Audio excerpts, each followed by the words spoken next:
Can't do the go pause.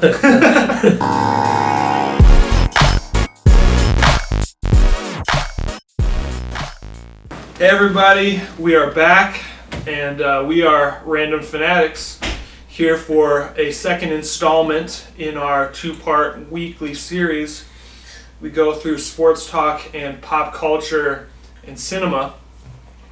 Today is a very special day. It's probably one of the more epic days, so to speak, in cinematic history, because we get to talk about the new Avengers movie, Endgame. And we get to spoil it for everyone. Yeah, so if you haven't seen it, you better stop watching, or you just keep watching. That'd be cool.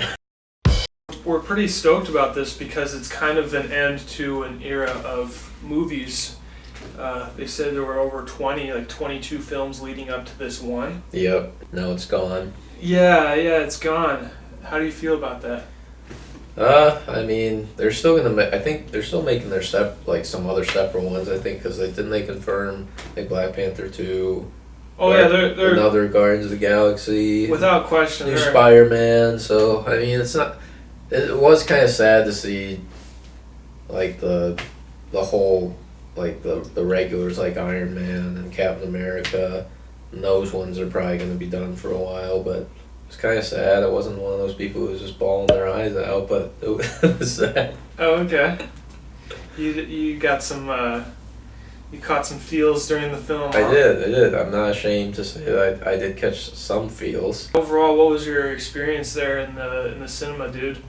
For like the whole movie, or because it was kind of like a roller coaster. I describe it as like started off as kind of slow with as people who've seen it would know, like kind of starts off kind of slow, but then as it leads into it more, it's like you're going to the peak point, and then you start to go down when they have like the final battle and stuff like that. So, yeah, it's kind of like a roller coaster. That's how I describe it. What about you?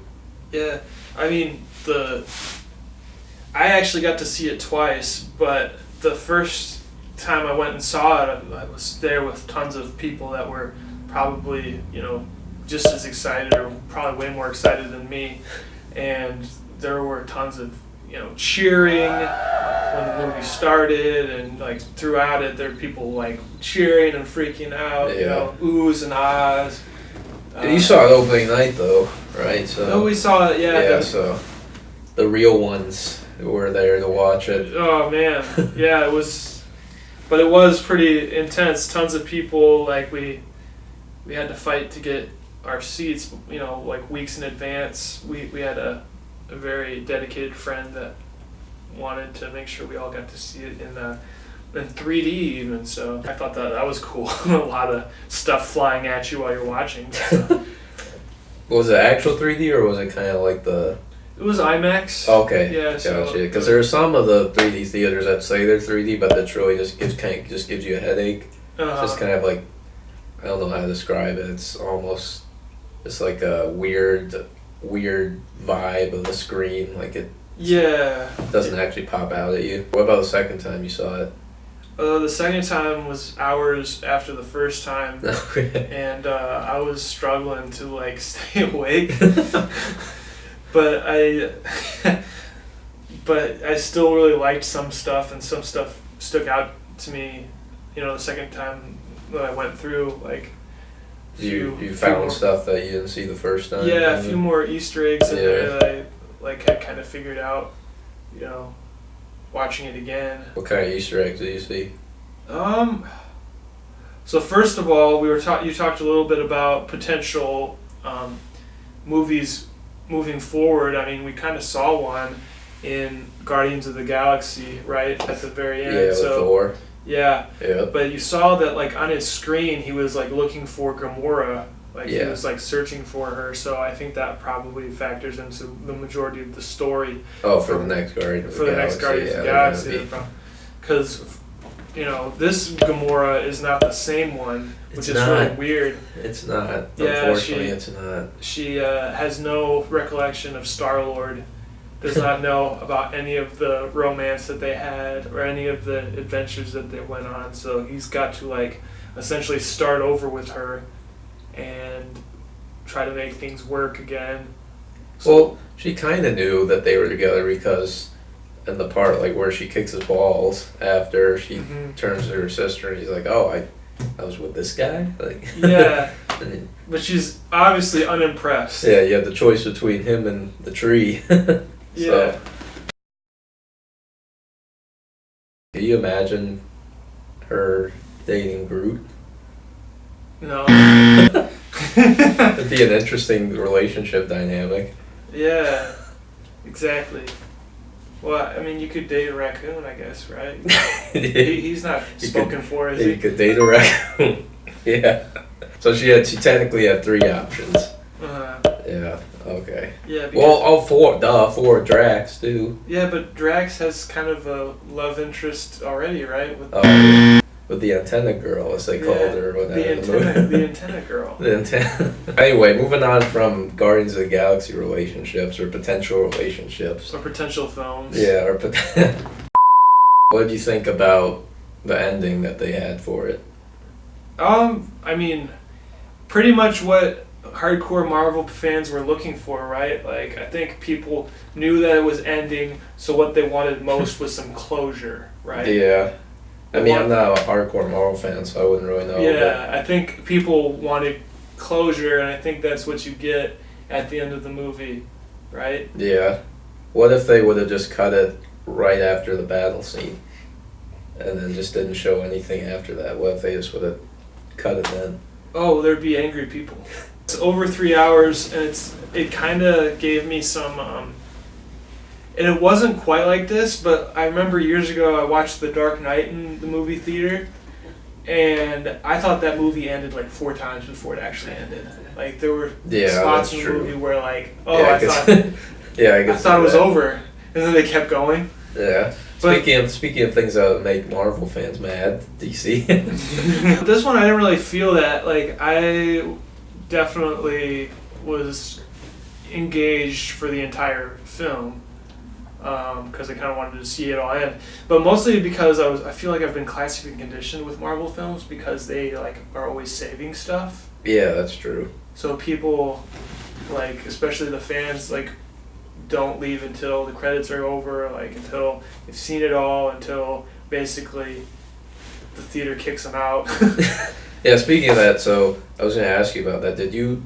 I know they reported that there wasn't an end credit scene, but did you actually stay to see if there was, just to see if they... Oh, of course. Yeah, and was there? Because I didn't stay. Okay, no, there was not. Okay. Because I was trying to decide, like, I was like, okay, do I stay and see if this is actually true? I forgot that I was going to ask you before I saw it. I was going to text you and go, is there an actual end credit scene? So do I have to waste my time? Did you expect the Thanos death at the beginning? No, I didn't. When I saw that, I was wondering, okay, well, how's the rest of the movie gonna go? But yeah, I did get it right though when I was talking before about how they were gonna use time travel. Yeah, there you go. Yeah, that was one and I was happy that they brought back Gamora. Mm-hmm. I was upset though that they got rid of Scarlett Johansson's character, Black Widow. That kind of upset me a little bit that they couldn't bring her back. I mean, it makes sense why they couldn't, but I like her character, so that kind of sucked. This will probably make people mad, but the way Iron Man died, I didn't really think it was that cool.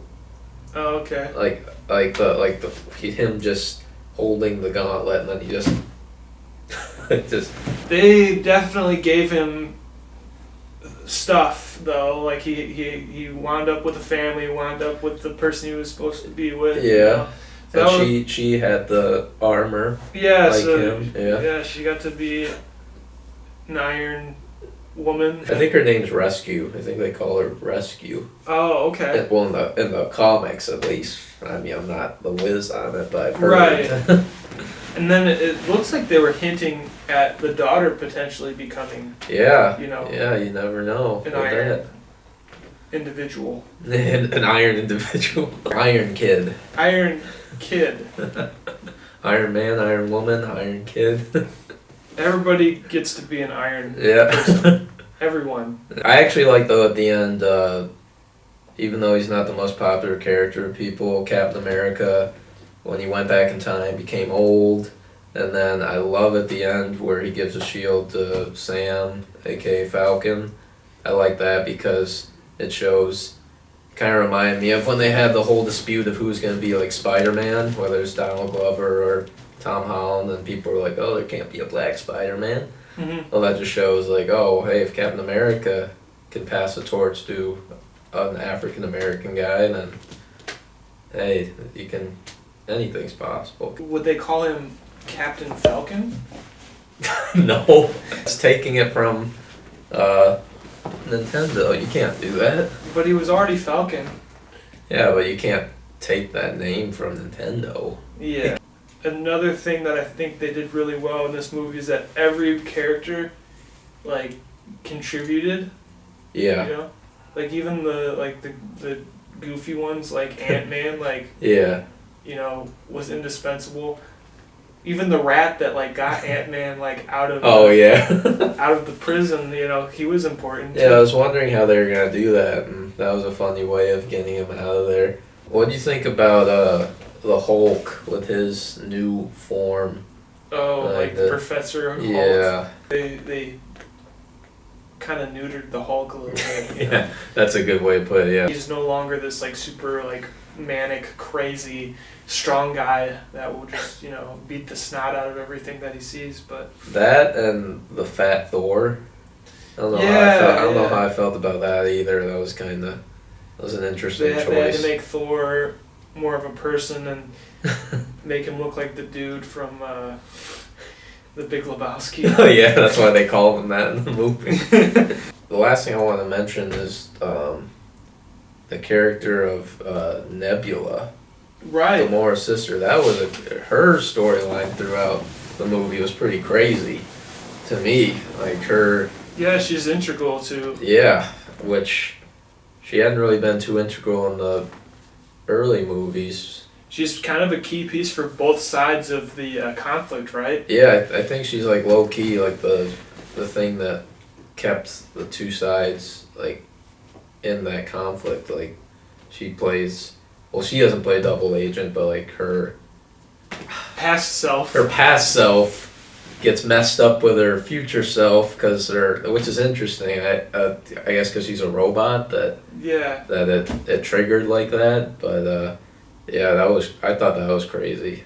This is an interesting question. Did you like Infinity War better than this, or do you like this better than Infinity War? Probably Infinity War. That's what a lot of people said. I would say just because it was a bigger shocker. That's true. To everybody. Yeah. Like people just assumed, like went into the film assuming that they were going to win. Yeah, that's true. I think you had more people like freaking out at the end of that film. Yeah. I mean, don't get me wrong, like, in this film, I definitely saw a wide range of emotions when they started to see, like, I would call it the closure segment of the film. Yeah. There was some ugly crying. Yeah. There were people, like, you know, making themselves look like silly people in the movie theater. Which it's not, I mean, so there's a difference between, like, feeling sad and, like, having, like, a small tear, as opposed to just like bawling your eyes out over a movie like that. Like, yeah. You know, it all didn't really happen, right? That's our reaction to this movie. Let us know what you think about it. Did you like it? Yay or nay? We are Random Fanatics. We're glad to have you all with us, and we'll see you for another week of sports talk and pop culture. Peace.